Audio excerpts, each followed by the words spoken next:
And joining us now is John Ullyot, managing partner at Brighton Strategy Group and former National Security Council Spokesman for the Trump administration. John, good to see you again, as always. Your thoughts on the NATO summit and the declaration to provide long-term security guarantees to Ukraine in lieu of the country's admittance to the alliance. I mean, something that Owen mentioned that President Zelenskyy really didn't take too kindly to yesterday.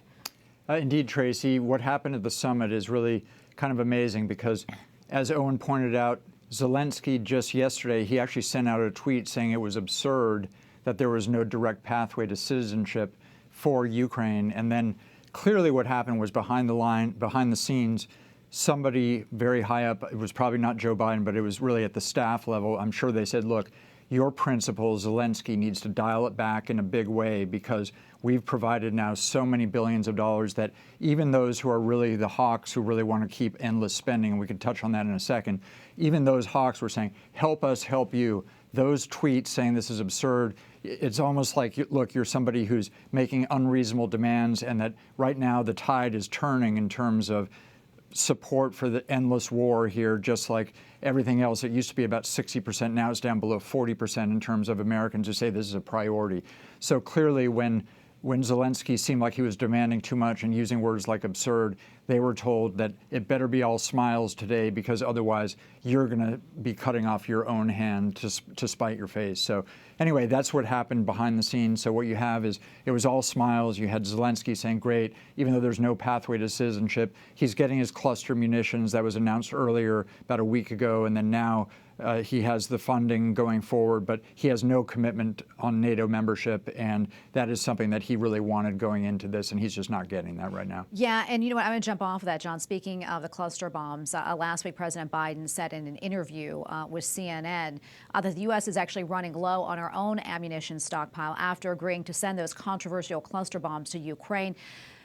John, what kind of position does this put the U.S. in as far as our own national security and also the threats that we face here at home?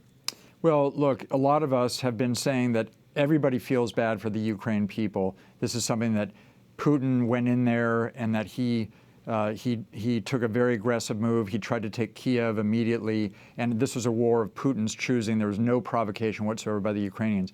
That said, we put close to $180 billion, some put it as higher than that, of U.S. taxpayer money to that, when that really should have been handled by NATO and not have our country in the lead, but rather have NATO as an alliance in the lead there. But we made the mistake, and first of all, Putin would not have gone into Ukraine in the first place had Joe Biden not shown such weakness on Afghanistan and getting us out of that war with killing 13 brave men and women in our armed services. And so that showed weakness. Putin took only about 3-4 months before planning to go into Ukraine. And look, we're sitting here now having spent $180 billion, and this never would have happened had there been, number one, us showing strength, and number two, having when it did go bad in Afghanistan, having some real accountability. And no one's been held accountable for that debacle to date. You know, I want to turn to something else here. A lot of controversy surrounding the People's House lately with the discovery of illegal drugs in the West Wing of the White House. This happened right before the July 4th holiday. John, I'm curious. I mean, how is it that we still don't know how that cocaine got there, who it belongs to, and also how big of a concern is this from a security standpoint? Well, just personally, my office, when I was in the West Wing, when I had the privilege of serving for President Trump, was really right outside where they found that cocaine, which is right at the entrance to the West Wing, at the basement entrance.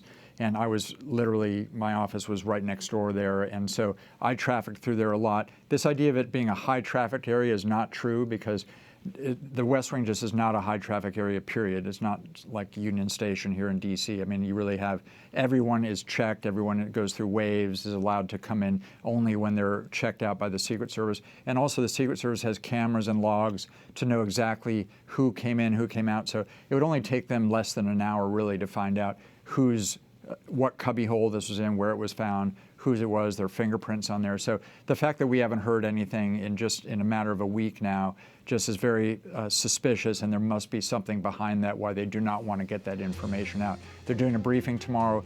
My guess, and most people's guess, is that there's not going to be any answer there because, once again, they either aren't looking hard enough or that they have found the answer and they don't want to announce it to the American people. Yeah, we're going to leave it right there. John, always great to be with you and get your insights. Appreciate it. Thank you, Tracy.